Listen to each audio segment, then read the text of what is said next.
In the beginning, God created the heavens and the earth. Now the earth was formless and empty. Darkness was over the surface of the deep, and the Spirit of God was hovering over the waters.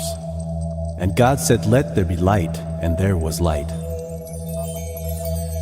God gave shape to all creation and created man in his own likeness.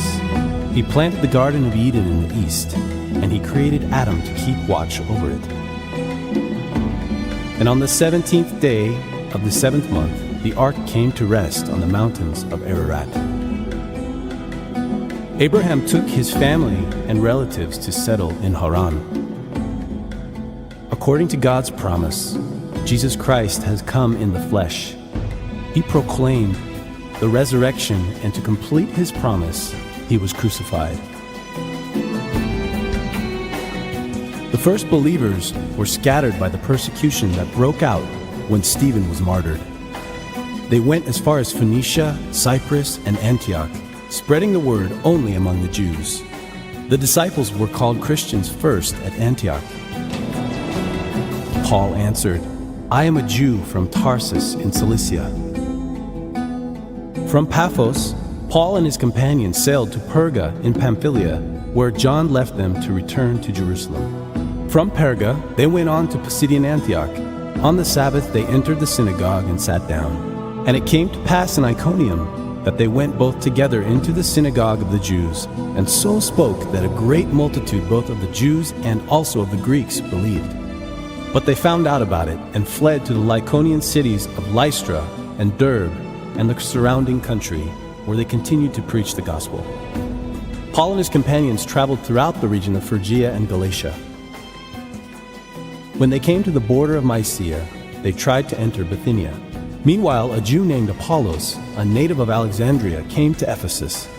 He was a learned man with a thorough knowledge of the Scriptures. We boarded a ship from Adramyttium, about to sail for ports along the coast of the province of Asia. From the book of Revelation, letters to 7 churches, to the church in Ephesus, to the church in Smyrna, to the church in Pergamum, to the church in Thyatira, to the church in Sardis, to the church in Philadelphia, to the church in Laodicea. Amen. Saint Polycarp, a disciple of John and bishop of Izmir. He was burned in the Izmir theater in front of a great crowd of people. The Council of Chalcedon, an ecumenical council that started October 8th, AD 451, and ended November 1st.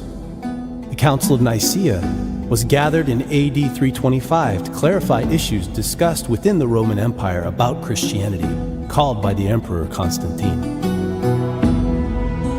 The Hagia Sophia was built between AD 532 and 537 in Constantinople by Byzantine Emperor Justinian I. Gregory of Nazianzus, Archbishop of Constantinople who lived in Cappadocia. He was also known as one of the Cappadocian Fathers between AD 331 and 394.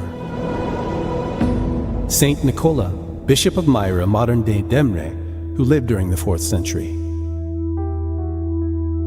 Andrea Santoro was a Catholic priest who was martyred in Trabzon in 2006.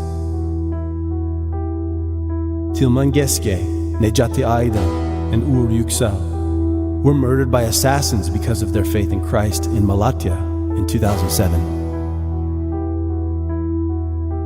Luigi Padovese, the Apostolic Vicar of Anatolia and the titular Bishop of Montverde, was murdered by his driver in 2010 in Iskenderun.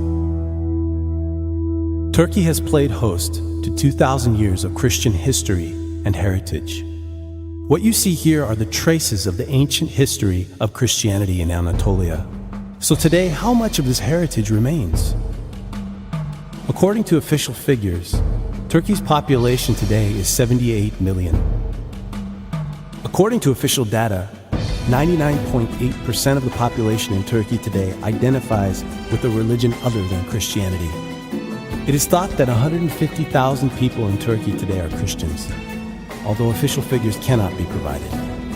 Of all countries in the world, Turkey is one of the top 5 countries with the least population of Christians. For every one Christian in Turkey, there are 5,200 non-Christians.